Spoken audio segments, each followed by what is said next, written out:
agis d'abord et réfléchis après. Voilà, alors là, certains vont se dire, mais Boris, tu nous prends pour quoi?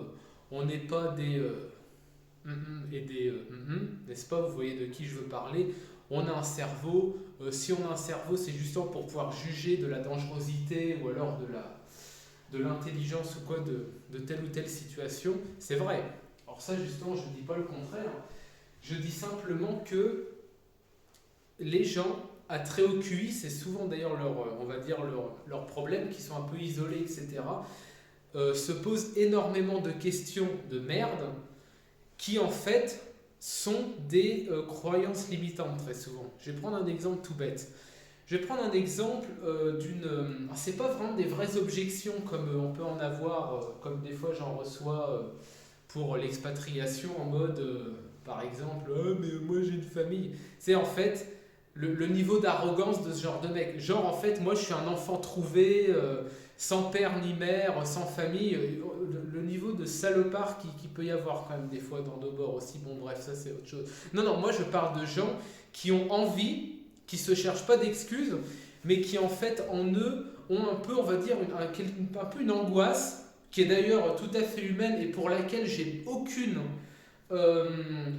ironie, aucun sarcasme, contrairement aux objections de mauvaise aloi, et que je comprends tout à fait. C'est un freestyle hein, là par contre, il n'y a pas de script, il n'y a rien. Je vais vous parler un peu de mon expérience, de comment moi j'ai géré ce problème, justement de se poser les mauvaises questions et en quoi, oui, ça me gratte le pied en fait. Hein, c'est toujours des choses imprévues quand on fait une vidéo, bon bref. Comment du coup on gère un peu ce problème-là? Bah déjà, qu'est-ce que c'est l'angoisse? L'angoisse, en fait, c'est généré par quoi? On va dire l'angoisse, un peu l'anxiété, les choses comme ça. C'est généré par une situation non maîtrisée par le cerveau, c'est quand on sort de sa zone de confort. Un exemple tout con. Un mec qui se chie dessus, littéralement l'idée d'aborder une fille qui lui plaît, par exemple, il va pas avoir tout de suite les bonnes choses à dire, etc. Il va dire, ah, qu'est-ce qu'il faut que je dise? Alors qu'en fait, quand on a un peu de pratique, on se rend compte que c'est pas ce qui compte. Hein. Je renvoie à certaines chaînes de développement personnel qui traitent ça mieux que moi je le fais. J'en suis absolument pas un spécialiste. Mais c'est un exemple qui, moi, d'ailleurs, a joué une partie de ma vie. En fait, pourquoi il a une angoisse? Parce que c'est la première fois qu'il fait ça. Pourquoi le mec, avant de sauter, je sais pas, par exemple, du plongeoir de, je sais pas, moi, 10 mètres, 15 mètres ou quoi, le mec, voilà, il a les noyaux il a les noyaux qui deviennent des raisins secs, littéralement, quoi, parce qu'en fait, il n'a jamais fait ça. Et, euh, et l'angoisse, en fait, elle vient du qu'est-ce qui va se passer? C'est ça, en fait, la question. Et il y a beaucoup de gens, justement, qui se posent cette question du ouais, mais si je pars, en fait, comment ça va se passer? Comme disent les Allemands, was wird aus mir? Was wird aus mir? Qu'est-ce qui va devenir de moi, en fait? Was wird aus mir, comme ils disent. Bah, en fait, justement, ça, il faut vous dire une chose, tout bêtement, c'est que c'est une angoisse, c'est une croyance limitante. C'est comme par exemple la croyance limitante du ah mais moi j'ai une formation j'ai n'importe quoi hein, je sais pas moi pas d'électricien mais comment ça s'appelle maintenant ça porte un autre nom enfin bref une formation plutôt d'un truc manuel. Moi je peux pas travailler dans le commerce, je suis pas formé à ça, c'est pas mon cursus etc et tout. Faux. Par exemple, ça c'est typiquement aussi un exemple de ce que je vais te dire, pourquoi il faut d'abord agir et réfléchir seulement après. Je ne parle pas de devenir un gros anarchiste qui vit sans règles. Je parle en fait d'angoisse que vous ressentez à l'idée de projets que vous voulez réaliser, des projets on va dire réels, concrets, avec du fond, avec un potentiel développement derrière qui va vous apporter quelque chose qui va vous changer entre guillemets d'état, mais vous ressentez des angoisses là, ça vous prend le cœur, ça vous prend les tripes, là ça serre, et vous avez un peu la trouille. Et d'ailleurs, je critique pas ça. Comme je le disais encore une fois, j'ai beaucoup de compassion entre guillemets pour ça. Là où j'ai pas de compassion, c'est pour ceux qui se trouvent des excuses, ce qui n'est pas la même chose. Se trouver une excuse, alors qu'en fait, voilà, on peut le faire, mais avoir une angoisse un peu, c'est pas la même chose. Et en fait, qu'est-ce qu'il faut faire quand c'est comme ça? Premièrement, vous voulez partir. Qu'est-ce que c'est en fait? Comment vous vivez en France? Comment vous vivez en France?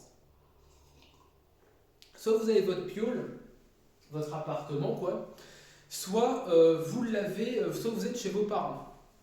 Mais en fait, c'est très simple. Quand vous avez votre appartement, pour ceux qui ont leurs appartements, il y a un moment donné où vous êtes sorti de chez vos parents. Ok? Jusque-là, je pense que je ne dis pas de bêtises. Vous êtes sorti de chez eux. Vous avez donc dû changer de ville, faire de la route, changer d'environnement. Et ça a été, au niveau du cerveau, un stress cérébral. Un stress, c'est-à-dire en gros, une impulsion, on va dire, nerveuse, inconnue. Voilà. Et donc, qu'est-ce que ça a apporté? Ça a apporté justement un élargissement de la zone de confort, c'est-à-dire que vous aviez justement votre ville, maintenant vous avez votre nouvelle ville avec un appartement. Et pour ceux qui ont déjà commencé à travailler, en fait, pour ceux qui bossent, ceux qui sont dans des facs, etc. et tout. D'ailleurs, big up, petite dédicace aux jeunes qui sont encore dans leurs études, qui me demandent, Boris, moi j'aimerais bien partir, mais je suis encore à mes études. Finis tes études. Finis tes études, voilà, finis tes études dans les règles, ne te presse pas, fais les choses très bien. Si tu verras que si tu as un bac+3 fini, tu pourras choper du boulot où tu veux. Il n'y a aucun problème. Je parle de l'Europe de l'Ouest, de l'Europe centrale, etc. Ne te prends pas la tête, finis tes études et casse-toi ensuite seulement. Mais n'interromps pas tes études pour te barrer maintenant avec juste comme bagage ta belle gueule et puis ton bagou, quoi. Parce que bon, certes, ça peut t'ouvrir d'autres portes, mais pour le boulot, ça va pas être terrible. Bon, vous êtes sorti de votre zone de confort à un moment donné. Vous avez été dans une autre ville, vous avez fréquenté d'autres cercles sociaux, la fac, le bloc de votre immeuble, un club de sport.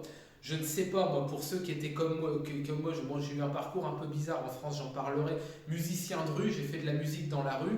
Bon, bah là, on se fait un cercle social de fête, parce que c'est des gens qui viennent vers vous pour que vous leur jouiez de la musique, etc. Et puis, voilà, ça attire un certain public.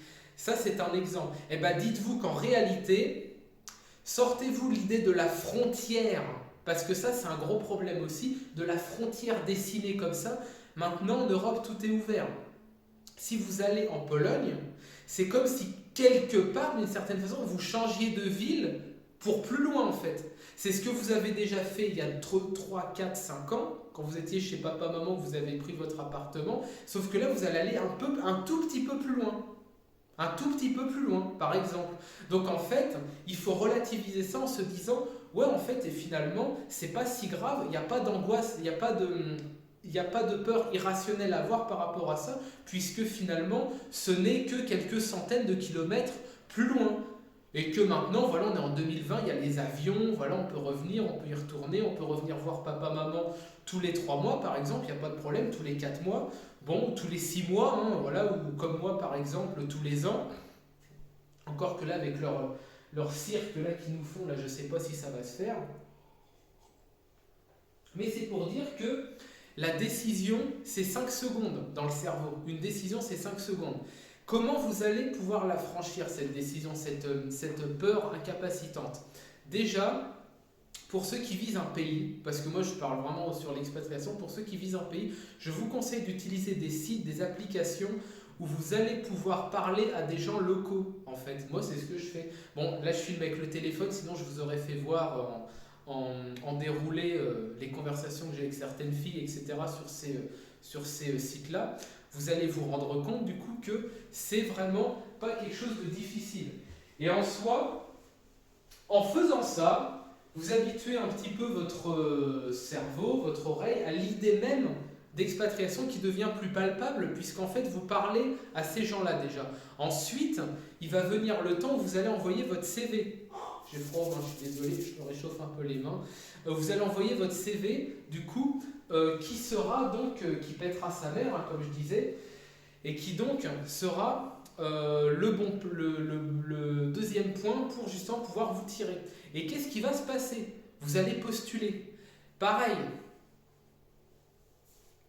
les gars qui sont un peu manuels, vous pouvez faire le boulot que je fais, vous pouvez faire le boulot que d'autres font, qui est plutôt entre guillemets un boulot, on va dire, de B2B, quoi, on va dire ça comme ça, au téléphone, voilà, vente, machin, des choses comme ça, mais il n'y a pas que ça, vous pouvez enseigner, etc. aussi, enfin des boulots qui payent dans ces pays-là.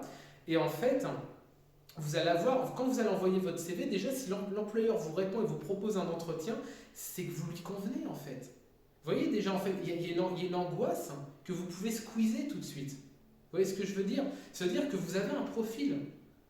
En fait, du coup, en fait, c'est pour ça que je dis agissez d'abord, envoyez d'abord le CV et ensuite vous réfléchissez aux conséquences que ça va avoir. C'est dans ce sens-là où je dis agissez d'abord et ensuite vous réfléchissez. C'est comme l'eau en fait. Vous allez d'abord plonger dans l'eau et ensuite vous allez ressentir, ah, elle est froide, elle est chaude, ah, tiens, je vais nager un peu comme ça. On se sent tout de suite un peu mieux, ça réchauffe quoi. Bah là, c'est un peu la même chose. Pareil, pour justement tout ce qui était... Moi, je vais vous raconter une anecdote personnelle que j'ai ressenti à nouveau cette angoisse très forte c'était l'année dernière, justement, de cette peur, de cette angoisse. C'était quand je devais faire mes papiers administratifs, que je ne parlais pas un mot de polonais, pas un mot. J'avais à peine dire je comprends un peu en polonais, c'est tout.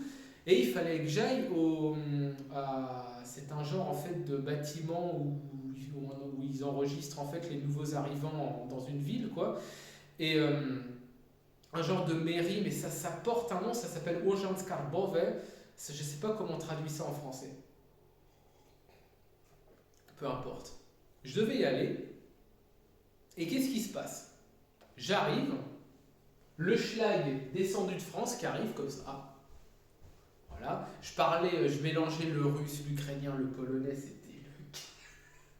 une catastrophe. Putain. Et du coup, la bonne femme, elle me regarde avec un regard hébété, mais en mode, mais d'où il sort celui-là? Et elle a été vachement désagréable, mais une queue de vache. Et après, je me suis dit, mais putain, je n'aurai jamais mes papiers en fait. J'aurai jamais mes papiers. Jamais, jamais, jamais, jamais. Comment je vais faire? Comment je vais faire pour être en règle et tout? L'autre, elle refuse de m'adresser la parole parce que je parle pas polonais. Alors, bah déjà en fait, c'est ça en fait. On agit d'abord et après on en tire des leçons, on réfléchit après. Qu'est-ce qui s'est passé? J'y suis allé, je me suis pris un râteau fini, mais un truc, putain, mais comme je m'en suis jamais pris, même en France. Faut pas que ça vous refroidisse ceux qui vont regarder la vidéo, c'est des épreuves à passer qui vont vous rendre beaucoup plus fort aussi d'ailleurs, ce genre de choses. Ça c'est nécessaire quand vous arrivez en Pologne. Pas qu'en Pologne, mais en Pologne c'est recommandé de le faire. Et après je me suis dit, attends, je vais prendre tout le vocabulaire que j'ai besoin en polonais, je vais bosser ça chez moi, etc. et tout. J'y suis retourné une semaine après, je lui ai parlé comme si j'avais été, je sais pas moi, sous-off et que je parlais à des bidasses quoi. Et l'autre, elle a fermé sa gueule, elle a rempli le papier et puis elle me l'a donné, puis c'était fait. Voilà. Qu'est-ce qu'il faut en tirer de cette expérience? Que quand vous allez envoyer un CV, pas forcément pour votre boulot, pas forcément pour quelque chose qui a rapport avec votre branche, vous envoyez et vous allez voir la réponse de l'employeur. Si vous répond, c'est bon signe. Ensuite, vous allez voir, etc. S'il est prêt à vous former, il n'y a pas de problème. Maintenant, il y a encore d'autres angoisses, c'est comment je vis là-bas. Mais c'est comme quand vous vivez en France, mais sans et sans puis avec beaucoup plus de petits avantages sympathiques. Le coût de la vie, les compagnies sympathiques, etc. Bon, bref. Ça, c'est un autre détail. Il y a des choses à comprendre aussi là-dedans, c'est qu'il faut surtout aussi voir l'aspect un peu stoïcien de la démarche. C'est quoi le stoïcisme? Bon, je ne vais pas rentrer dans les détails dans cette vidéo parce que ça prendrait beaucoup de temps, mais on peut le résumer très rapidement. On veut le vulgariser, on va dire, le secpatiser comme diraient certains, le vulgariser un peu. Le stoïcisme, en gros, différencie deux sphères d'influence. Bah justement, une sphère où vous avez de l'influence et une autre où vous n'en avez pas, ou très peu, voire aucune. En gros, là où vous avez de l'influence, ça va être sur vous-même, sur vos émotions et sur vos actions dans un périmètre proche. Bon, ça c'est justement ce que vous pouvez contrôler. Ce que vous ne pouvez pas contrôler ne doit pas vous affecter. Ou alors doit vous affecter de la façon dont vous le décidez. Voilà, c'est un peu ça, on va dire, le principe. Et donc, comment on aborde ça? Eh bien, tout simplement en comprenant que, eh bien, si par exemple, vous allez dans un endroit, par exemple, comme moi dans l'administration, où j'y allais avec une genre de bonne foi, poli, bonjour, etc., si on vous reçoit comme un charretier, il faut comprendre une chose. C'est quoi, et en tirer les leçons, c'est quoi, quels ont été les paramètres qui a fait que j'ai eu cette réaction? Est-ce que justement c'est parce que voilà, je parlais pas bien? Est-ce que c'est parce que je suis venu à une heure où peut-être c'était blindé, puis l'autre elle avait vu 5 débiles avant moi, donc mentalement elle n'était pas conditionnée pour être sympa avec le prochain qui arrivait, etc. Voilà, c'est des exemples justement à prendre en compte. C'est pour ça que quand vous allez agir, il y a 50% entre guillemets de la réaction qui va dépendre de vous et 50% qui va dépendre de votre interlocuteur ou votre interlocutrice. Et ça, c'est vraiment important à comprendre. C'est pour ça qu'il ne faut pas que vous ayez de peur irrationnelle. Il y a des choses que de toute façon en France, vous ne maîtrisez pas. Bon, en France, vous ne maîtrisez pas grand-chose, faut quand même être clair. Mais non, ça c'est un petit clin d'œil à ceux qui disent ah, mais la France a connu des époques pires. Bah non, en fait, cite-moi une époque pire de la France où on décapite les profs et où pas d'amalgame. Et ça n'existe pas. Non, c'est là, ce qui se passe en France, c'est ce qu'il y a de pire, du pire, du pire, du pire. Je parle ceux justement qui ont envie de bouger. Les gars, il faut comprendre un truc. Je vais vous expliquer que pour venir en Pologne, par exemple pour venir en Pologne, à venir, ça ne va vous coûter presque rien. Je parle pas de s'installer, de prendre un appart, machin, et encore que, voilà, il y a 2-3 combines aussi que dans le groupe, moi je vous donnerai. Il faut rejoindre le groupe Telegram, c'est toujours pareil. Comment ça se passe? Ben, en gros, c'est très simple. Quand vous allez justement, dans votre tête, vous allez vous préparer mentalement à partir. Donc vous allez vous familiariser justement à sortir de cette zone de confort. Vous allez commencer à parler à des natifs pour justement comprendre un peu la mentalité, etc. et tout. Et ça, mais c'est putain d'énorme, ça, c'est putain d'énorme. Ça, c'est un truc, les gens ne recommandent pas assez de le faire. Et je crois que Daniel, d'ailleurs, en a parlé, hein, il a dit que c'était pas mal les sites genre Interpals et tout ça, c'est très très bon. Euh, D'ailleurs, ce site est très bien pour une autre raison, mais que je ne vais pas dire sur YouTube parce que la vidéo se ferait striker, mais chers amis de l'Europe ethnique, ce site est pour vous, je le précise, c'est pour vous, c'est un très bon site. C'est un site sympathique, on va dire ça comme ça, Interpals, pour rencontrer des charmantes compagnies, mais également pour progresser en langue et faire les deux choses en même temps. Alors, du coup, en fait, la peur va diminuer. Et plus vous allez sortir de cette zone de confort, plus ensuite, justement, ça vous fera plus peur d'aller, ne serait-ce un truc tout bête, je sais pas, aller faire un séjour par exemple en Bavière pendant 2 semaines. Vous prenez un petit chalet en Bavière ou en Suisse, vous êtes déjà hors de France. Comme ça, votre cerveau, il est conditionné déjà un petit peu, il est un peu conditionné à bouger. Et ensuite, quand vous allez entre guillemets franchir le grand saut, qui n'est pas un grand saut, vous allez vous rendre compte qu'en fait, c'est pas un grand saut d'aller en Pologne, c'est pas fou quoi, c'est pas foufou, c'est pas aller en Chine.